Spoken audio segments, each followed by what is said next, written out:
Hey, this is Zach in Washington, D.C. It's Halloween night, and you are listening to a very spooky edition of Light Talk. Ooh, and this is David coming to you from the very dark and ominous Belmont Shore neighborhood of Long Beach, California. If you don't already know, you are listening to Light Talk. And we are the scary Lumen Brothers. Yes, that's right. We got Zach and David here today for you. Our other brothers are unavailable.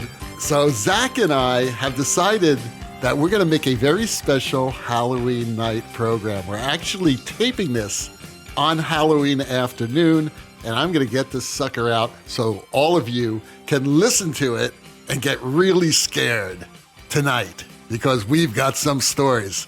How you doing, Zach? It's good to see you. It's good to see you too. I'm doing well. Thank you. How are you? You know, I'm doing really well, and I'm really happy, in a way, that you and I have this chance to spend 40 minutes together alone without Steve or Stan or Ellen or anyone else, because it's rare that we have one-on-one brother time. Yes. The other brothers are out trick-or-treating. They're out trick-or-treating. I think Stan is probably poisoning apples to give the kids. I don't know. Very nice. Ellen, I don't even know if they do Halloween in St. Bart's, but she's probably out doing some sort of Halloween thing. Yeah. And who knows where Brackley is. But we know where we are. That's right. And we are all hunkered down, ready to deal with all these damn trick-or-treaters, these damn kids that are coming to our doors. Yes. So if that happens during this show, we just want to tell our listeners, if that happens, don't worry. Zach and I will just go and throw some candy at the kids and then come right back, and there'll be no problem. Yes. But before we get started, Zach, how does it feel to be an ambassador? Ah, yes, to be an ambassador. Why don't you tell the good news to our listeners? So I am part of a reboot from our friends at the fabulous company Roscoe, makers of fine live entertainment and architectural lighting products. I am a product ambassador for them now, and what that basically means, they came to me with a couple of new products that they had been working on, and like I always do, I look at them and I say, oh, well, I see that this is intended to be used for this, but have you thought about trying to do X, Y, and Z with it instead? And I think that really piqued their interest. A lot of the initial thought behind it was they had developed a whole bunch of equipment for use in video production for extended reality studios and stuff like that, and everything was shut down from all the different strikes. But I looked at it and I was like, oh, this could be fun to use in a theme park maybe instead. And then they were like, let's see what other alternative ideas this wacky guy has for our products. So I can just imagine. Yeah. So that's how I became an ambassador. I'm going to give you one creative thing that you could tell Roscoe. Please do. Okay. This does not come from me. This actually comes from Gilbert Hemsley. Oh. And he actually has published this suggestion to Roscoe. Someone asked him why he only uses Lee color. Remember, Lee was out. That's another gel manufacturing company. Why he only uses it in Europe. And he said that because in some places where he worked in Europe, there was no toilet paper. And the sheets that they put between the gels, yes, right? The little paper sheets had the perfect amount of absorbency to use it as toilet paper, where Roscoe's sheets at the time, they had a little bit sort of a wax coating on them. You cannot get good absorbency with those sheets. Yes. So he would instead specify Lee gel. There you go. You could just tell Roscoe, because that was back in the 70s. They probably forgot about that. It may be something they want to think about. Certainly for marketing, it'd be a good idea. I think maybe they could sell that as a separate product. They could. As a matter of fact, we'll even advertise it on our show. Sure. I think we already do advertise toilet paper on our show. It's called LDTP. Yes. LDTP. Okay. Yes. There you go. Okay. So, hey, listen, my friend. First of all, congratulations. Thanks. It's great that you are an ambassador for Roscoe and really a representative of all of our community of designers. My one question is, do you get diplomatic immunity from this ambassadorship? Because that would be very important. I absolutely do not. I still have to park in a regular parking spot. I got a bunch of cool stuff, though. Hey, don't give me a ticket. Yeah, right. So I'm holding in my hand now this new product they have called the Dash, which is a really neat light. The Dash? Yes. Okay. It's a little LED light that can do all kinds of tricks. It has an app for the phone. It can connect with wireless DMX. And what's really neat about it is it's kind of going after the creator market, which is a new fancy term for YouTubers, because it's a lighting device, it's an effects device, it's rechargeable, it's USB-C, so you can connect it to a computer or you charge it that way, and it's waterproof. It's excellent build quality. So I've been playing with that lately. It's a fun thing. So you can take it into the tub with you. If you're like playing suppose. with your ducky in the tub. Well, all I can tell you is thanks to Roscoe, I'm going to have the coolest house on the block tonight. Yes. Who did we have on the show? Mark Brickman. Mm-hmm.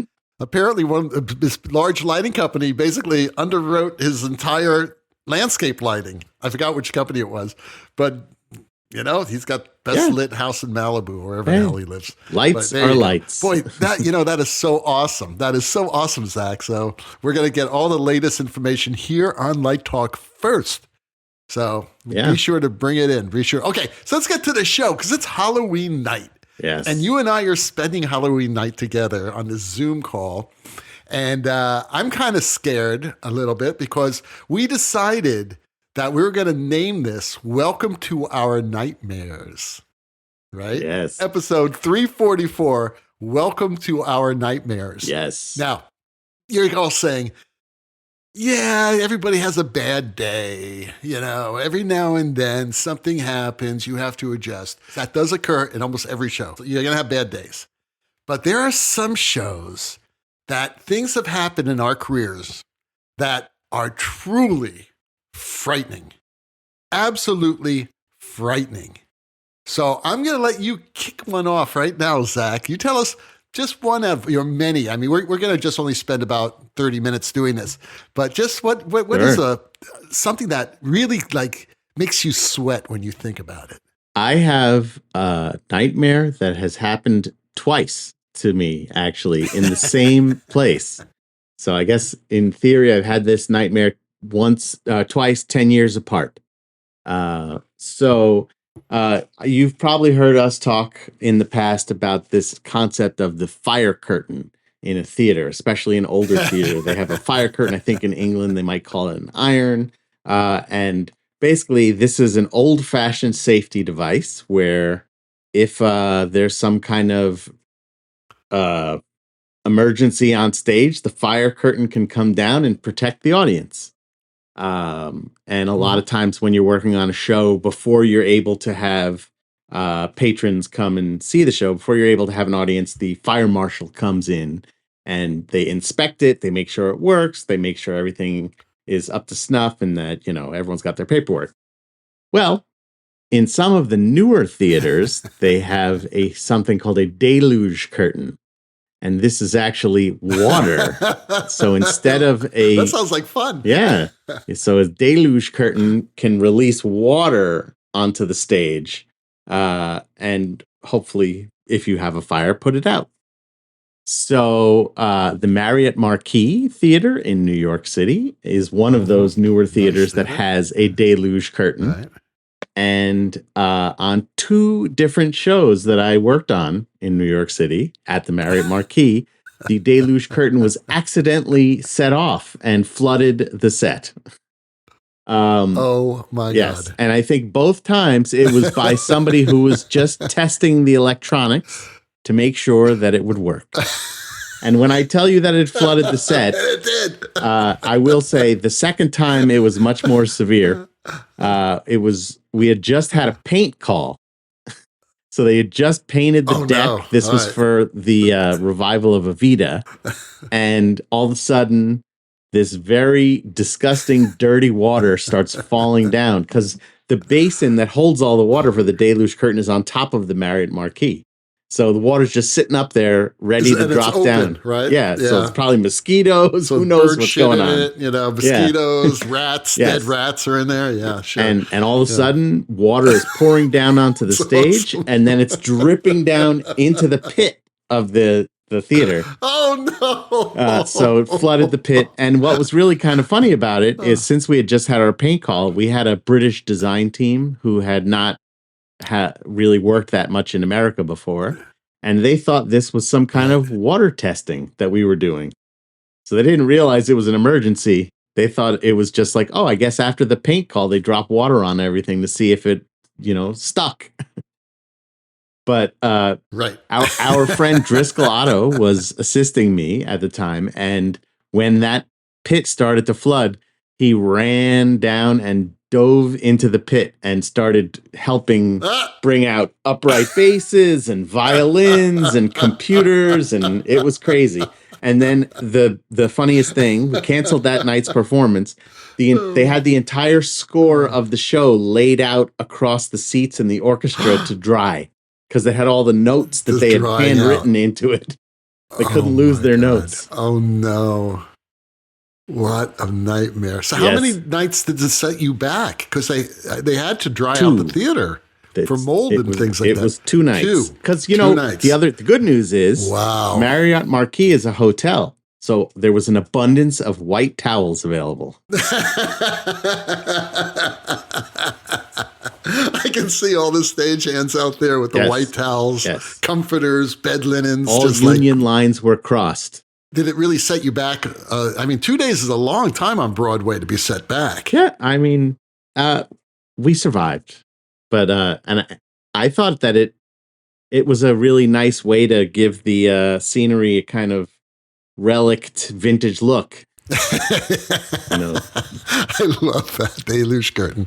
All right. Yeah. Well, we have many stories, we can't tell them all. I'm just going to tell one right now about this company in Jupiter, Florida, called the Burt Reynolds Dinner Theater. Do you remember that place, Zach? I think you just worked there. I sure do. Well, I'm doing a show there next month. Excellent. Well, this was back when it first started, back in the 70s, 80s, I don't know, it was early 80s, late 70s. And I was doing a show. Dom DeLuise was actually directing it, which was really wild. Oh boy. Burt would get all his friends and who knew nothing about directing, and they'd just say, I'll direct it. And anyway, it was a musical, some sort of musical. It was back when the mini light palette had just come out. And a lot of you know that the early versions of the mini light palette, it had some problems with storage, with cue storage on it. And they had a disk backup system, but it was notoriously unreliable, the early ones. I think this was a prototype, if I remember correctly. But there were about 200-300 cues in the show because it was a musical. And what they would do back then, I don't know if they still do this, before the show starts, they bring down the curtain, and then everybody will eat dinner out in front of the at their tables and chairs. Mm-hmm. And then right before the show starts, they clear off the plates and they raise the curtain and the show starts, right? I mean, like within minutes of them raising the curtain. We got the whole show cued. We did the final dress rehearsal, the whole bit. They bring down the curtain. It's opening night, and everybody's eating. And my assistant runs up to me. She was white with fright. Pam Mara, by the way. A lot of you probably know who Pamela Mara is. She's a great designer. But anyway, she says, oh my God, David, the board crashed and we lost all the cues. We said, and we put the disc in, the disc did not keep them. Something happened with the last save and the show's gone. So I went into... I said, what are you going to do? At that point, you're not going to do it with work lights. So I had a cue list, and I started writing cues blind, just writing them blind. Okay, it was crazy because there were like 200, 300 cues in this show. And okay, this is a build. I'm going to bring the lights up a bit. Okay, I know this was mostly keyed from this upstage right diagonal blue thing, and so I put that in. I was extremely bold, and I always kept the front lights up at about like a 30-degree, at least 30%. So I knew I'd have some light on stage. And I did the whole thing like that, blind. behind in front of the curtain. I couldn't see anything. The curtain was down. The board was actually in the booth in the front. So when the show started, the curtain goes up. And you know something? It didn't look too bad. It was actually pretty good. That's good. I learned a valuable lesson that from that nightmare scenario, that just go with the bold looks, get the strongest stroke of light and go with it. So yeah, that was a pretty good lesson. one. I think that sounds very Dom DeLuise, that piece of advice as well. That's basically his acting style. Yes, pretty much. Bold looks. Lighting in the style of Dom DeLuise. Do you have another one, Zach? Sure. Unfortunately, I guess I have quite a few. you and I both have a lot. Okay. There was a show I did on Broadway where the entire set was an apartment building, and we kind of projected an apartment building on top of it. And this was one of those shows where in some ways the projections are also the lighting, because our apartment scenery was just this sort of beige tone, and it came to life when the projections went on. And at the first preview at about 8:15, we're so if we start at 8:07, we're now 8 minutes into the show, and then all of a sudden everything turns off. All the computers turn off, projections go away, and we're panicking. We run, we reboot the system, comes back on. Hopefully that was an anomaly. The next night, 8:15, the entire system shuts off again. And I'm going through all the cues. I'm trying to figure out if there's a programming error, trying to figure out if there's a piece of media content in the files that's corrupted. I can't figure it out. 3 or 4 shows in a row, 8 minutes into the show keeps dumping out. I call the shop, and I won't tell you who I called, but it was a very significant, large vendor that rents lighting and video equipment. And I had not worked with this particular shop before. And so I had one of the executives there who I didn't know, who had a very strong New York Italian accent. And I said to him, "Do you really want to be in the theater business?" Not knowing that they basically were the theater business. And they send a technician in. And after taking the entire show file apart and putting it back together, what they eventually discovered was that the computer in the operating system was set to turn off every day at 8:15. Oh no. And that somebody had either enabled that or forgot to turn it off. And so we were going through the programming frantically. What did we do wrong? Did we program 2 cues at once? Is there something happening between the lighting console and the video and media server? It was just that the computer was telling itself to turn off every day at 8:15. Oh my God. That's crazy. So that was pretty scary, because I was just like, if I can't figure this out, I'm never going to work on Broadway again. And now you're an ambassador. Who would have thunk it? Yes. Now I have minions to figure it out for me. Minions. What are minion ambassadors? Those are like staff. You got staff. Right. Okay. That's my kids. Yeah. We can also talk about some musical nightmares that both you and I have had in bands. Those are pretty funny too, actually. Sure. Yeah. One just came to mind was when I was an assistant lighting designer for Neil Giampoulos.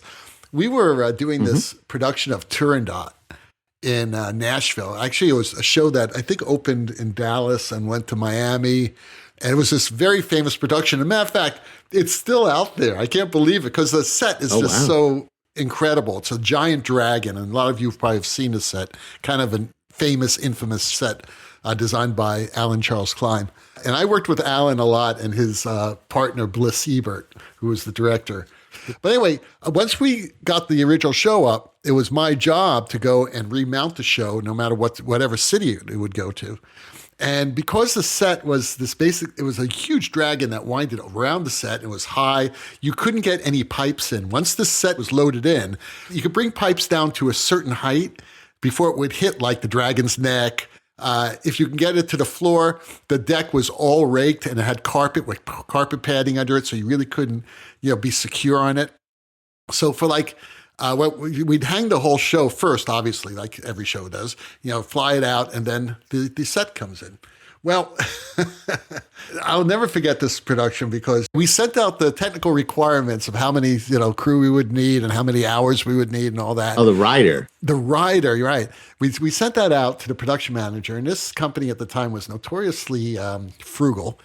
And we said, this is what needs to happen. Because we had to focus the show from focus tracks, electricians on a Bosun's chair. It took us like 18 hours, I think, to focus the show. It was huge. The entire first electric cluster was like 70 instruments. I couldn't believe it. And a lot of them were pin spots that were focused very, very specifically on skulls that were at the top of posts. And we had like 30 skulls in Act 1. And each one was separate circuited so that they could like come to life when we hear the March of the Dead and all that. Anyway, so to save, first he says, well, we can't give you 18 hours, and all that. And, you're going to have to do it in 10 hours. I can't do it in 10 hours.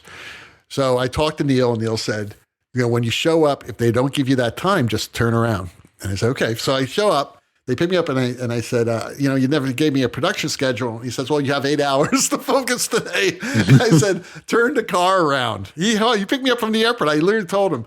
And he said, no, please, no, you can't leave now. I said, well, we need 18 hours. Anyway, we get to the theater, and I notice that we had all these PAR 64 strips in the plot. But I look up, and the set's already assembled on stage. And I look up at the plot, and all the PAR strips are gone. There's like big empty areas.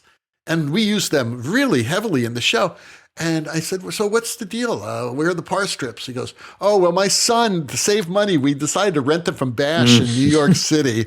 And he took a Ryder truck up there, and we don't know exactly where he is. Right? So we had to put the set up. So we put the set up. I said, do you realize that there's no way we're going to get these PAR strips up there? He goes, oh, no, we will. Don't worry about it. The guy finally arrives like 8 hours later, and I'm focusing the show without him. But PAR strips are PAR strips. You hang them, but the trick was hanging them. And to this crew's credit, they actually got up on ladders. They put up 10-foot ladders and hung these huge, heavy PAR strips on these pipes. I couldn't believe it. We couldn't obviously get to all the pipes. But that was only the beginning, because when Alan showed up to look at the show, and after I had focused, it took like 4 hours just to focus the first electric cluster from a Bosun's chair again. He decided to raise the portal like 1.5 feet. So it was like, that means that whole first electric has to go 1.5 feet, and I've got these like lights that are throwing 20 feet to a skull's head, these pin spots. Yeah, this is going to be fun. Yeah. That was a total nightmare. That was insane. Oh my God. I'm sweating even telling that story right now. It's awful. God, trick or treat, please. Trick or treat. I need a trick right. Might have to open some candy now. That is a crazy story. I especially love it when, the owner's son gets involved or someone's son. Yes, of course. That's always a good move. Production manager's son. So here's one that happened to me that didn't happen to me specifically, but it happened on a show that I was working on, and it kind of became everybody's nightmare. So I'm making my Broadway debut with the musical Xanadu, and we've had some previews. Everything's going really well. Everybody's really excited.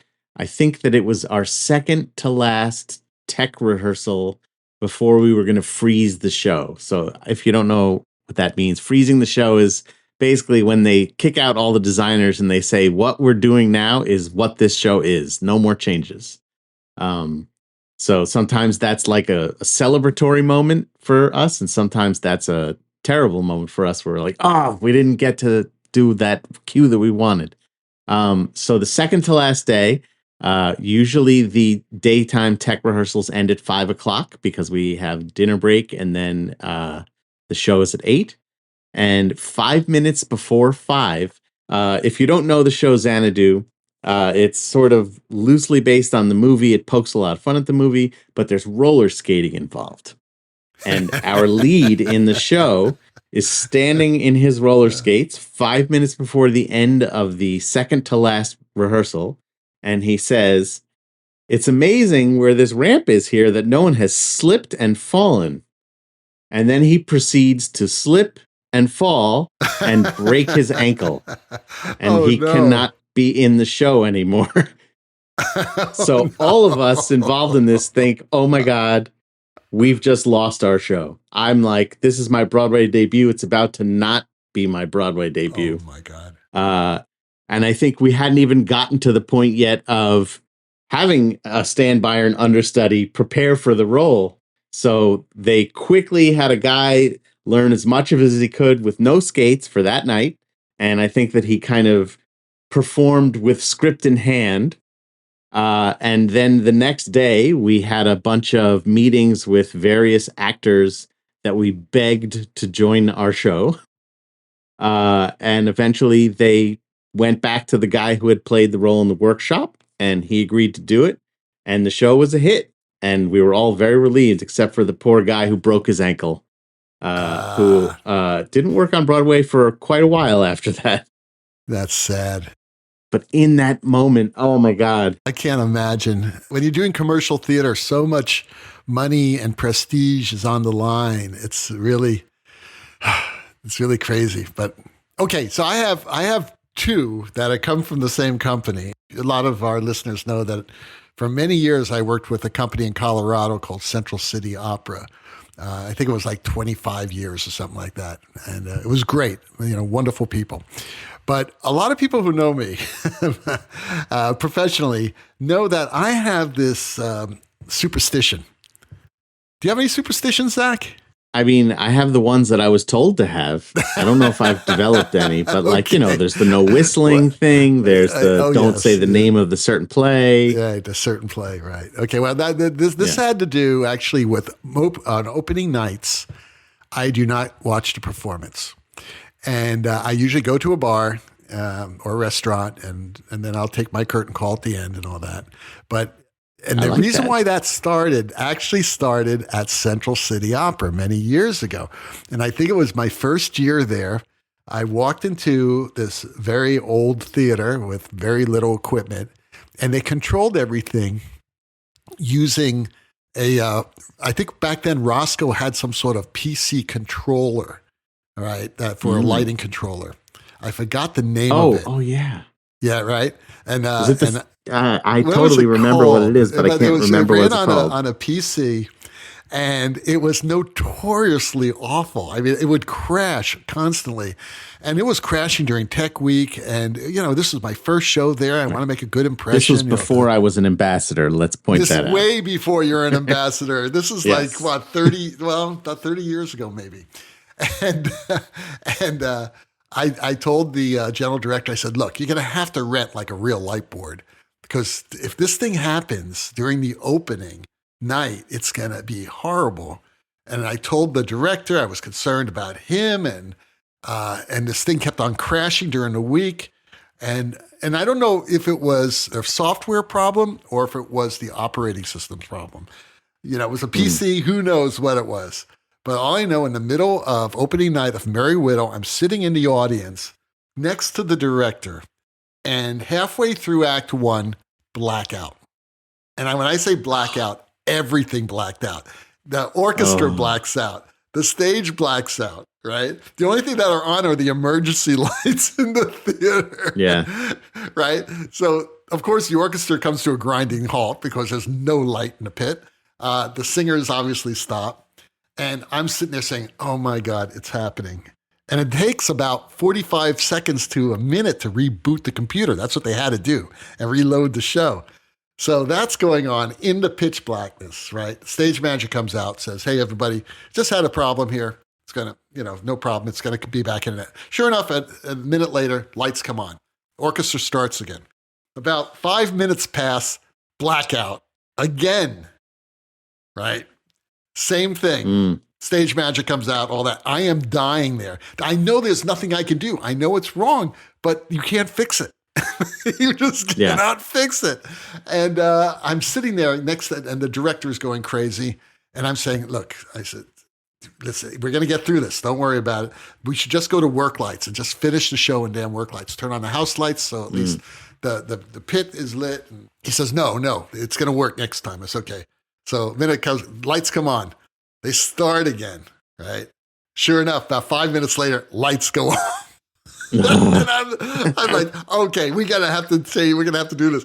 So we turn on the work lights, right? The work lights come on, and the singers are hysterical.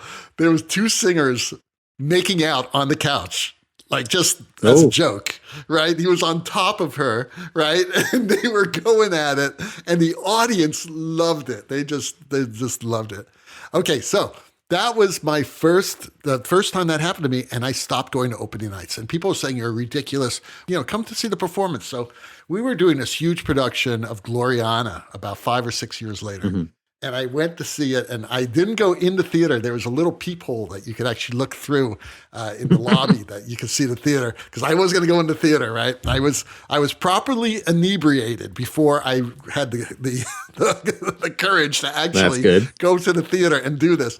And it was right at the beginning. They had this big show scrim, and there was the first thing that you see right after the overture is the single light that appears on Queen Elizabeth. Mm-hmm. And she's standing there behind the scrim, and this beautiful sort of downlight. And then, of course, the scrim goes up, and we continue on. So right at that cue, the lights go out, no light on her. The orchestra stops, no light. Very, very, very tense moment. People are starting to murmur in the audience. I am sweating. I'm looking through this whole seeing that this is my career. This is the end of my career. What? Right? So sure enough, They stop. They bring up the house lights.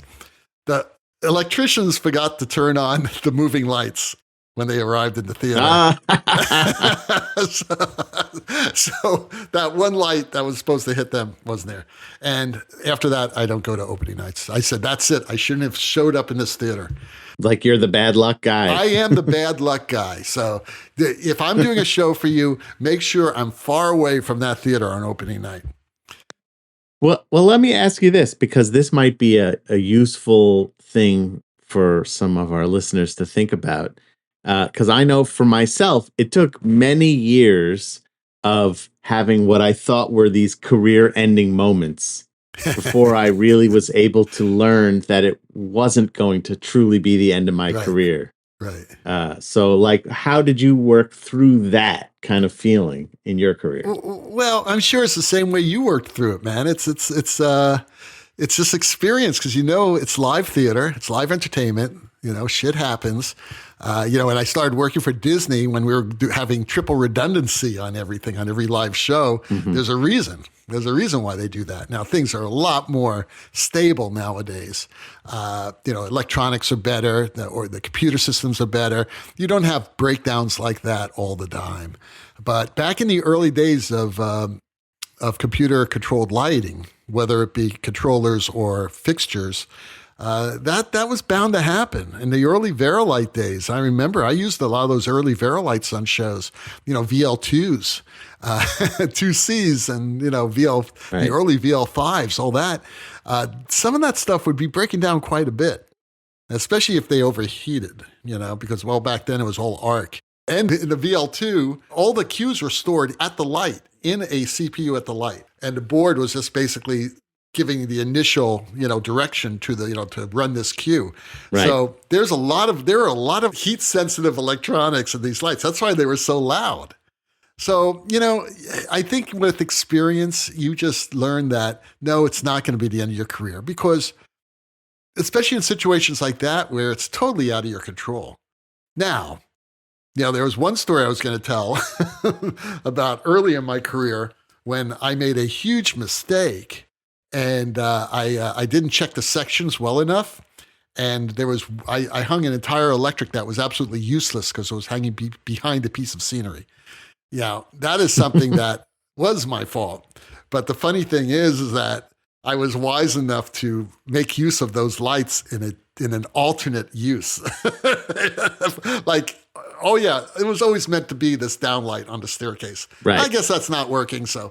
But you gotta learn how to deal with situations like that, because if you don't have time to rehang an electric, plus you'll lose all the respect from your crew.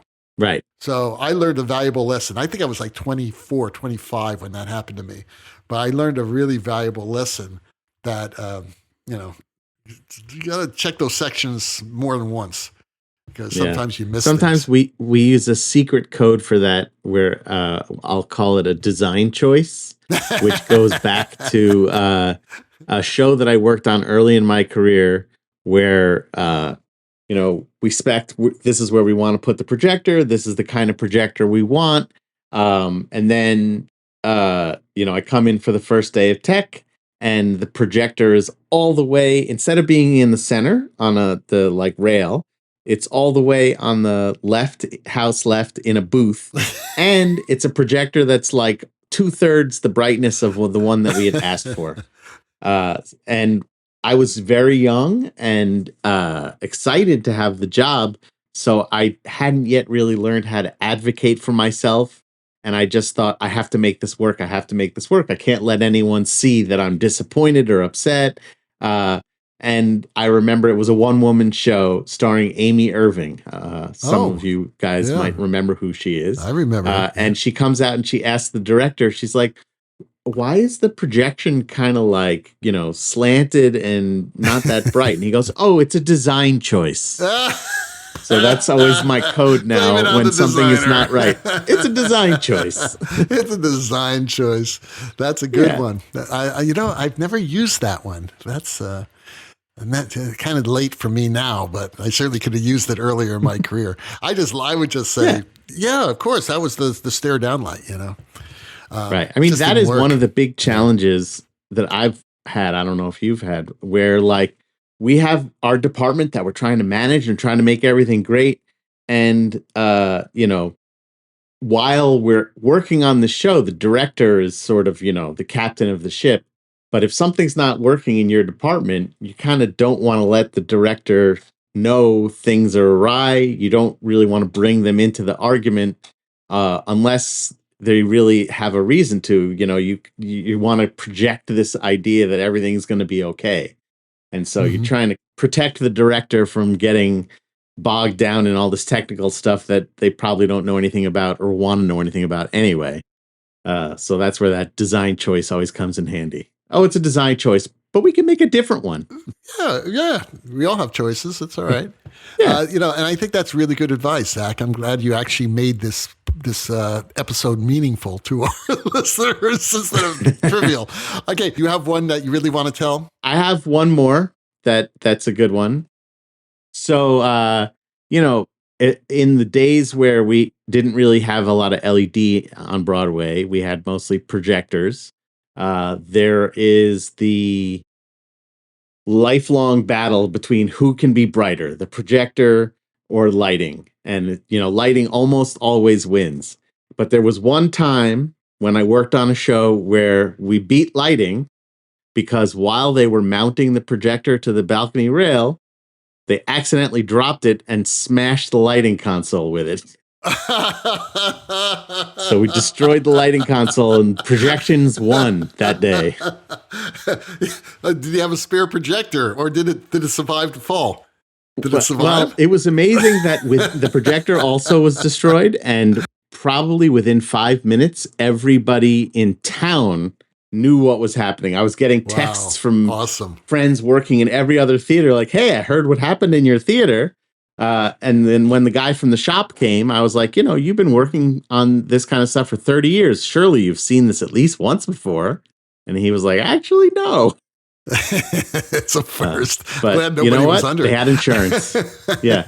But you know what? This was a funny side note is the guy who was the lighting programmer who was smart enough to move when he had a bad feeling. He had one of the last MacBook Pros that still had a DVD drive in the side. And when the show's insurance bought him a new MacBook Pro, they no longer had ones with DVD drives internally, and he was very upset. He really wanted one. Remember those days? He was like, I liked my computer, but it got folded in half. I just bought a new M3 MacBook Pro yesterday when they announced them. And they don't have DVD drives in those either. So no, there you it's go. Long part of, it's in the Apple past. Apple saw the light. Okay, one more thing. Now we've told you several stories, and we have many more, but obviously we're running out of time. But careers in the theater that last a long time. like 20, 30, 40 years, like Zach and me and Stan and Steve and pretty much everyone else we have on this show. They take a toll. These episodes do take an emotional toll and a psychiatric, leave some serious psychological scarring on our psyches. And the results of that are usually something that I call horrific industry nightmares. And these are recurring dreams, recurring nightmares. It's usually based on one issue that we have to deal with as designers. And I have one that started in the 70s and I had it again last night. It's like never stops. It's just in a different form. Zach, do you have one? Because I'll tell you mine. I do. Mine is the fear that the screensaver is going to pop up. Do you see it? Actually, are you in the theater and like all of a sudden you see like the screensaver show up? Yes, I see like baby pictures all of a sudden all over the scenery. During a performance or rehearsal, it doesn't matter, right? A lot of times it was this one specific show that I did that was Stephen Sondheim's 80th birthday. That I imagine pictures of my kids coming up while like, someone's performing a song from Sunday in the Park with George or something. Well, but that's kind of pleasant. I mean, do you feel like anxious? I mean, what's the emotional feeling you're having when you have this dream? It's very anxious because I'm like, the reason that it's anxiety is because in the dream, I can't remember if I've turned off or disabled the screensaver. And I'm trying to remember, do I have it set to go on after like 5 minutes? And will we be able to get to the next cue before the 5 minutes kicks in? Wow. So my reoccurring nightmare, industry-specific nightmare, it could be in many different places, but it's basically about the same thing. I show up doing a show and I'm out of town and I'm in Europe or somewhere, someplace overseas because I have to catch a flight. I show up to the theater and amazingly, it's this gigantic production that all the lights are hung and it's final dress rehearsal and I have done nothing. I have not focused it because I just showed up. And I know the director, it's either Paul or it's Ken, or it's Catherine. It's somebody who I've worked with, or worked with a lot. Mm-hmm. And I said, I can't let Paul down. I can't let Ken down. I can't, I don't know what show we're doing. How am I going to get the show focused? It's final dressed, right? And then, that's part one of the dream. Part two of the dream is kind of not connected. It's me trying to get to the airport, and I can't get to the airport in time. I either have, I have like an hour to make my flight, and I show up at my hotel and I have packed nothing. And I have like 30 suitcases and I have to pack all those suitcases. I have to return to rental car. And on the way, I get lost. So I can never make it to the airport. Now, these two dreams, if that doesn't screw you up. I'm feeling all anxious just hearing those dreams. Oh, my God. So that is the most horrible trick that I've ever dealt with. I mean, that's just horrible. And it will never stop. So, well, Zach, it's a Halloween night.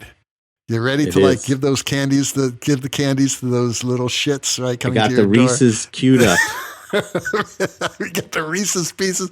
That's the great thing about Halloween. You can always eat the leftovers, My wife told me that the trick is to give away candy that you don't like so that you won't eat the leftovers. Yeah, but the kids here around my neighborhood, they're so entitled. They'll put their thumb their noses at some of the candy that you give them if it's not right. Certain Raisinets. Raisinets. Who eats that? Who wants that? Yeah. So anyway, to our listeners, happy Halloween. We hope we didn't scare you too much Halloween. with our welcome to our nightmare show. And the best of luck to all of you. If anybody has a nightmare that they want to share on Facebook on our page, feel free. Yes. We'd love to hear your nightmares. Share your nightmares. We'd love to read them, right? Screw us up even more. And Zach, remember, tonight, sleep with the lights on. And make them Roscoe lights. Yeah, the Roscoe lights. Well, the rocking sounds from the Luminoids tell us that once again you've spent another evening, Halloween evening, listening to Light Talk. Yes. You can hear our show on just about every podcast site out there. Check out our website at lighttalk.org and be sure to follow us on Facebook and subscribe to our podcast. That way you will not miss a second of Light Talk insanity. No guarantee is offered regarding the accuracy of any statements or opinions made in this podcast. However, if you do decide to litigate, the Snoot Group with the legal team of Sparks, Burnout, and Chase will defend us until our retirement funds are depleted. Light Talk is written and produced by the Lumen Brothers, coming to you from Long Beach and Washington, D.C. And be sure to join us next week when we talk about more lighting shenanigans and serve you more of our casserole of nonsense. Light Talk, broadcasting questionable lumen knowledge and humor around the world. So we will see you a week from this Saturday morning, because we're getting the show out tonight. And don't forget, be safe. Tomorrow is just around the corner. And then we're done with this. Yes. And we hope you don't have to clean up all that Roscoe TP in your front yard. Bye-bye from Light Talk. All right, bye-bye. Light Talk.